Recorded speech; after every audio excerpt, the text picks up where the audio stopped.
welcome back to another episode of Figuring It Out, the place where we have real and from the heart conversations.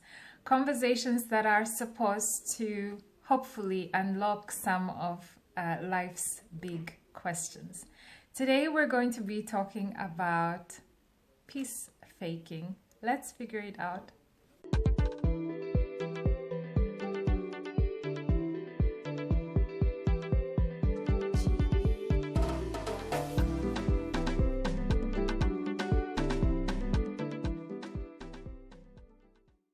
Welcome back. So today I would like to talk about peace faking.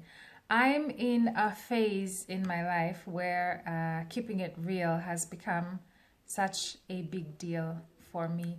And this phase has also kind of like made me appreciate so many verses in the Bible. No secret about it. I am a Christian, a believer who is going through evolution in the sense that growing up and also just attending church, I was always taught, to avoid conflict and, always like do everything in your power to make sure everything is always calm and peaceful.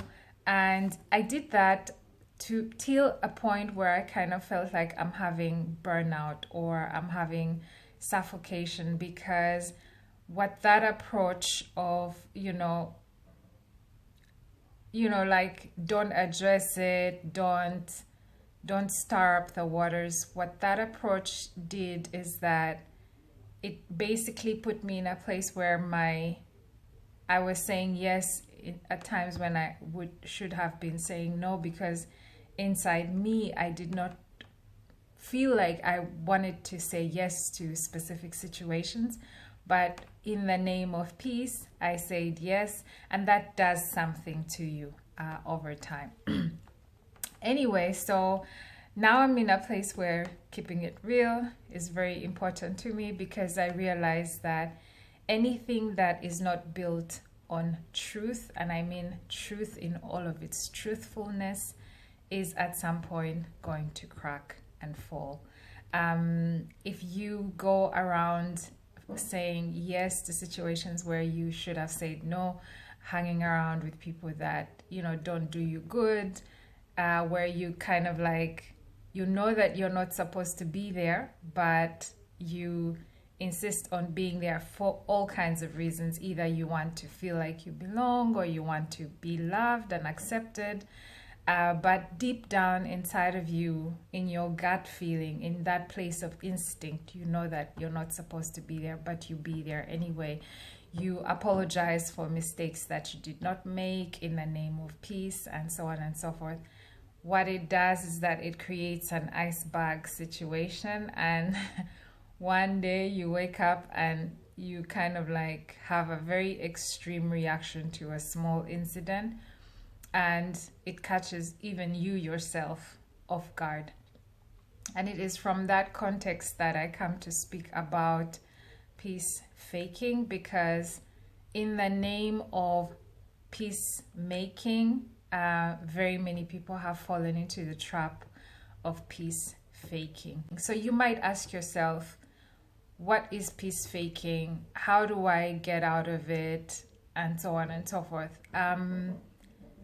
First of all, I think that in order to become a true peacemaker, you have to start with yourself, with your inside. So in some of my past episodes, I've talked about the sphere of influence versus the sphere of control. Most of us want everyone else to change, but we don't want to do the changing. My quest to you is, my appeal to you is, if you are going to find deep peace, start by looking inside. Look at how you feel, look at how you behave, look at for those places of discrepancy where you said yes, and yet deep down in your heart that your answer was no. Look at the places where you told a lie in order to get out of a situation. Look at all those places and call yourself up higher. Like, call yourself up to a place of honesty, towards yourself.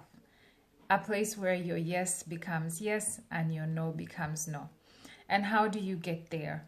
You get there by, first of all, realizing that you do not owe people an explanation for your yes or for your no. Sometimes if someone calls you and says, hey, would you like to hang out?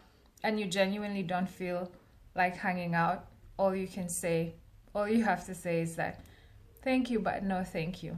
And that's it. Like, you don't have to lie that you're going to be traveling when you know that you're not going to be traveling, or that you're already busy with something else and you fake an event yet it's not there. That is the place where you yourself then start to become fake, and therefore, because you are reacting or acting from a place of fakeness, what you are building into that relationship, into that conversation, is fake as well. So if there seems to be any bond or any connection, that connection becomes fake because you are not bringing your true self to the table. So that would be my first appeal to you, that to shift from a place of peace faking into a place of peaceful living, that you should check yourself. Yeah, check yourself and start. You don't manage to do it overnight, but piece by piece, you start to let your yes be yes and your no be no, and stop justifying yourself. It is okay sometimes to just say, I'm not in this space right now. I just want to chill on my sofa, or I want to read a good book, or no, I just can't make it. And you don't have to explain why. So that's a place to start. The second thing is separate. Separate yourself from the things that do not do you good. Most people are very scared of separation, especially also like if you have grown up in a very controlled environment, and you basically were born in this village, have grown up in this village, have had the same friends, or even like in a church environment. When a space gets toxic, people get afraid to unplug. So now they go into a space of fakeness because they don't want to be there, but they force themselves to be there. And most times they force themselves to be there because of how controlling the environment is, number one.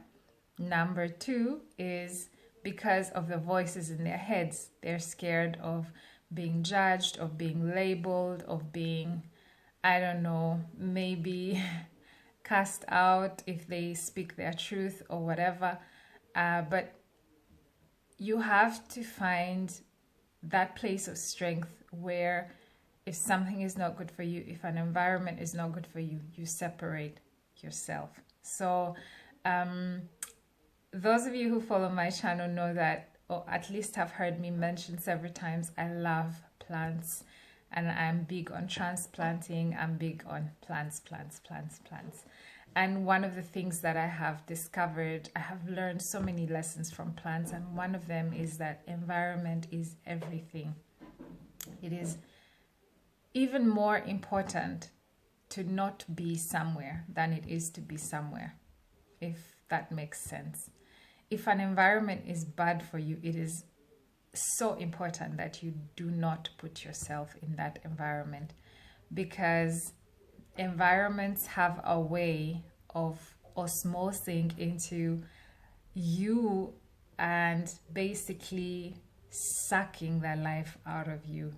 So I think Jesus was the ultimate sacrifice, but some of us think that we can be him in the sense of dying, like trying to be the saviors of the world. I don't know. I think let Jesus be Jesus, and let you be the person that he rescued. So if he died that you may have life and have it to the fullest, please receive that. And one of the ways that you tangibly leave that gift out is to refuse to settle for anything less than freedom. So if an environment is not good for you and you realize it, and you sometimes, like, I have had experiences where I literally feel dizzy. Like if I'm in a room that I know I shouldn't be in, I get this physical reaction of dizziness. And I used to ignore it in the past, but now I just gracefully say, there is the sign, adios, and I'm gently out. You don't need to throw a big speech and explain why and how. You just need to listen to your spirit. Always pray to God for wisdom and honor, the signs that you are receiving. So do not be afraid to separate yourself. The next thing is looking at the story, for instance, of Joseph. Do not dwell on the past. Joseph was put in a pit by his brothers, and he went through an entire story of suffering before he experienced true freedom and elevation from God. And throughout the times when he was in prison, the times when he was serving at Potiphar's house, when he went through the accusation that Potiphar's wife, plastered on him, not once does the Bible mention him looking back and saying, what did my brothers do to me? And I wonder if my dad is even thinking about me. These things were in his heart, but he did not give them a voice. He focused on being all that he could be for God's glory. He focused on honing his gifts and using his gifts to serve those who were around him. So that is something that we can learn from when you want to come to a place of peace. Let bygones be bygones. Leave it. Don't touch it. Don't talk about it. Don't engage with it. And concentrate on what is God's mission for you right now. It wasn't even time, I think, for Joseph to try and fix any issues. The time was going to ripen at its own time. And sometimes we think that we have to talk to them. We have to get them to understand. And if we don't talk to them, we can as well just fake it and, force it and pretend that everything that happened is okay. But you do realize that even in Joseph's case, when all was said and done and the brothers came and, the drought had kicked in and brought them to a place of humility, they started out, when they recognized that it was him, they started out by apologizing, by recognizing their own fault and even explaining themselves. And he forgave them because a real and honest conversation had taken place. And that is extremely key. Like, when the time comes, sometimes it's not time, but when the time comes, do not brush it over. Do not pretend not to know what your part in the story was. Like, if you pretend, then you are operating from a space of peace faking, and nothing fake holds out. God tells us in his word that he wants us to build our lives on a solid foundation, and that foundation is truth. The Bible says, know the truth and the truth will set you free. So if you're faking it, if you know in your heart that you treated someone unfairly, that you spread poison about them, that you are triangulating, that you are dropping pieces of information here and there that are not true, that you are unkind and unfair to people who are kind and fair towards you. You know that you know it, that you know it. Like, the deepest place of truth is always inside our hearts, that place where no one sees. When you know it, sometimes you're not ready to admit. Sometimes you prefer to kind of like play the victim and, make them out to be the bad guy, whatever. But at some point, just like it happened with Joseph's brothers, the time ripens. God's time ripens. And when that time ripens, then it is very important that you operate from a place of truth. And until that place comes, that time comes, hopefully it comes sooner than later. But when that time comes, until that time comes, be like Joseph and don't dwell on the past. Like, I think it is Paul who said that, you know, leaving the things that are behind me behind, I press on, you know, towards that calling that God has before me. So if you were kind to one person and they treated you trashy, please don't focus on that. Like, just focus on that gifting of kindness, of goodness that God has put in you, and just move forward. Today I was working out, and I always like meditate on what do I want to talk about, how can it be, you know, useful to the person who is listening. And I thought about 4 F's, you know, that would bring us to a place of really deep, authentic peace, and that is faithfulness, it's focus. So what are you placing your eyes, your energy, your attention on? And it is also fitness. Fitness gives us the ability to have mental strength, to have endurance, to sometimes to keep pushing in ourselves in the right direction. Yeah, so it was, yeah, faithfulness, focus, fitness, and there was another F, faith. Yeah. I mentioned in one of my past episodes that God cannot be mocked. We reap what we sow, and that we can fool man, but we cannot fool God. Deep inside our hearts, we know when we are building a fake foundation, you know. And if you have faith in God, and you know that He's watching you, you know that He's for you, you know that He sees your heart, I mean, why would you then take the path of faking it before people? And yet deep down, the price of that is that you're basically separating yourself more and more away from the Father. I think it is better to say to God, hey, God, the truth is I suffocate when I'm around that person, or when I'm in that room. I can't handle it. You need to help me. And until then, I'm just going to, you know, be here and not be there. Like, I think that we underestimate how well capable God is to handle us.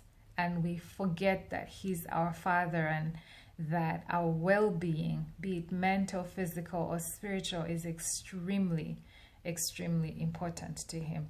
I think one really good example that I refer to, like, in my mind all the time, is the fact that Jesus died for the whole world. You know, the Bible says, for God so loved the whole world that He gave His one and only Son to die for us.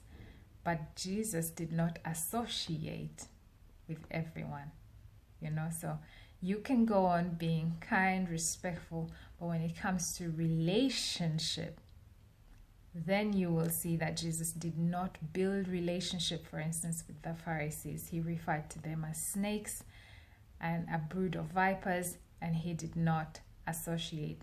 He did not build relationship with them.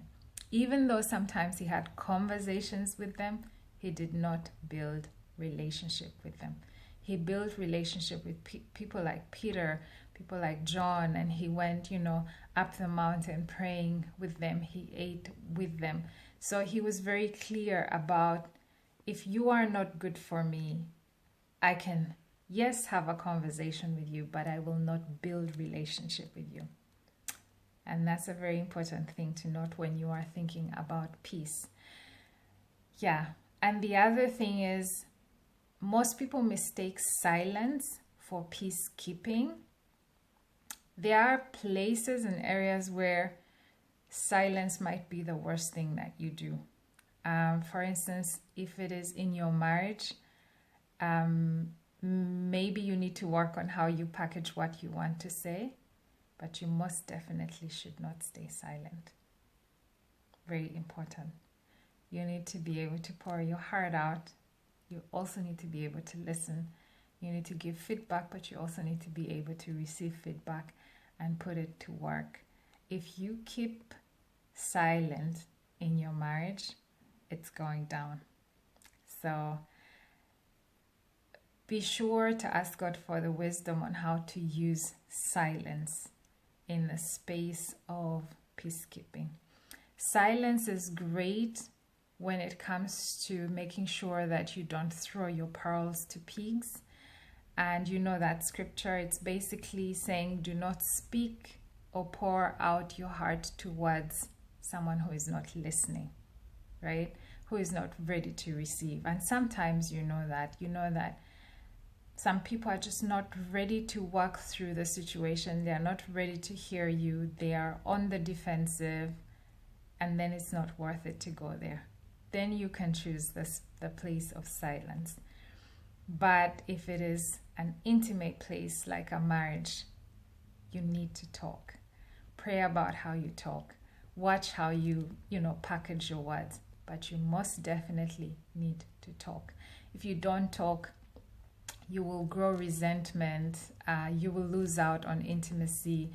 And it's just not worth it. Like, that's not the purpose of why a marriage exists. So you need to be able to maintain that place of vulnerability, of honesty, of openness with your partner so that you build really a solid and fake-free relationship.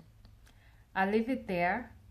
There's so much more that I can say about peaceful living, but I hope that everything that I've shared in this episode really hits home and blesses you. And I wish you a peaceful life and a very authentic, fulfilled life. And I'll see you again in my next episode. Thank you. Bye-bye.